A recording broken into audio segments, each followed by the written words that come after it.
అందరికీ నమస్తే. నేను మీ Savitra. Welcome back to our channel మన సవిత్ర. ఇవాల్టి వీడియోలో ఆంధ్ర వెడ్డింగ్ స్టైల్ దొండకాయ 65 వేడిగా నెయ్యి వేసిన అన్నంలో నంచుకుని తినడానికి కానీ, సాంబార్తో రసంతో నంచుకుని తినడానికి కానీ చాలా బాగుంటుంది.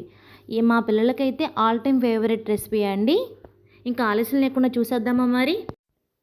ముందుగా అరకిలో దొండకాయలను శుభ్రంగా కడిగి వేలినంత సన్నగా పొడవుగా తరిగి ఒక గిన్నెలోకి తీసుకోవాలండి. ఇప్పుడు ఒక టేబుల్ స్పూన్ ఉప్పు, ఒక టేబుల్ స్పూన్ కారం, హాఫ్ స్పూన్ జీలకర్ర పొడి, హాఫ్ స్పూన్ ధనియాల పొడి, 1 కప్ శనగపిండి, హాఫ్ కప్ బియ్యపిండి, 1 స్పూన్ కార్న్ఫ్లోర్ వేసి ఫ్రెష్గా దంచిన అల్లం వెల్లుల్లి పేస్ట్ కూడా వేసి దొండకాయ ముక్కల్లో ఉన్న వాటర్తోని మసాలాలు అనేవి ముక్కలకి పట్టేలాగా స్మాష్ చేస్తూ కలుపుకోవాలండి.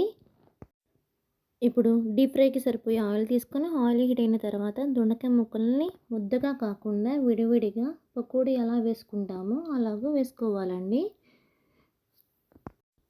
వేసిన వెంటనే ముక్కలు అనేవి కదపకూడదు, ఎందుకంటే దొండకాయ ముక్కలకి ఉన్న మసాలాలు అనేవి విడిపోతాయండి.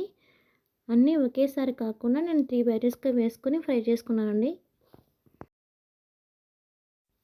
ఇలా చేయడం ద్వారా ముక్కలు అనేది క్రిస్పీగా వస్తాయి. స్టవ్ ఫ్లేమ్ అనేది మీడియం ఫ్లేమ్లో పెట్టుకొని మధ్య మధ్యలో పకోడీని టర్న్ చేసుకుంటూ పకోడీ బంగారు వర్ణం వచ్చే వరకు ఫ్రై చేసుకుందామండి. చూసారు కదా, పకోడీ అనేది మంచి కలర్ అనేది వచ్చింది. ఇందులో ఎలాంటి ఫుడ్ కలర్స్ అనేవి కలపలేదండి, అయినా మంచి కలర్ వచ్చింది. మీరు కూడా ఒకసారి ట్రై చేయండి.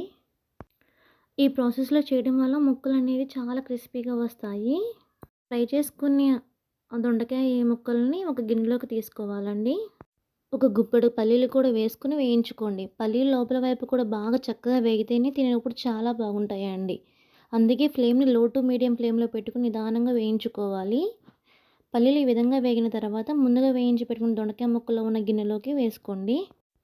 ఇప్పుడు ఇదే ఆయిల్లో దంచిన 10 వెల్లుల్లి రెబ్బలు అనేవి క్రిస్పీగా వచ్చే వరకు ఫ్రై చేసుకోండి. తర్వాత గుప్పెడు కరివేపాకు కూడా వేసి ఫ్రై చేసుకుని మొత్తము అన్ని ముక్కలన్నీ మిక్స్ చేసుకుంటే క్రిస్పీ దొండకాయ ఫ్రై అనేది రెడీ అవుతుంది. ఇది టమాటా పప్పు, దోసకాయ పప్పు లాంటి వాటికి సైడ్ డిష్గా కూడా చాలా బాగుంటుందండి. మీరు కూడా ట్రై చేసి ఎలా వచ్చిందో కామెంట్ బాక్స్లో కామెంట్ చేయండి. వీడియో కానీ నచ్చితే ఒక లైక్ చేసి సబ్స్క్రైబ్ చేయండి.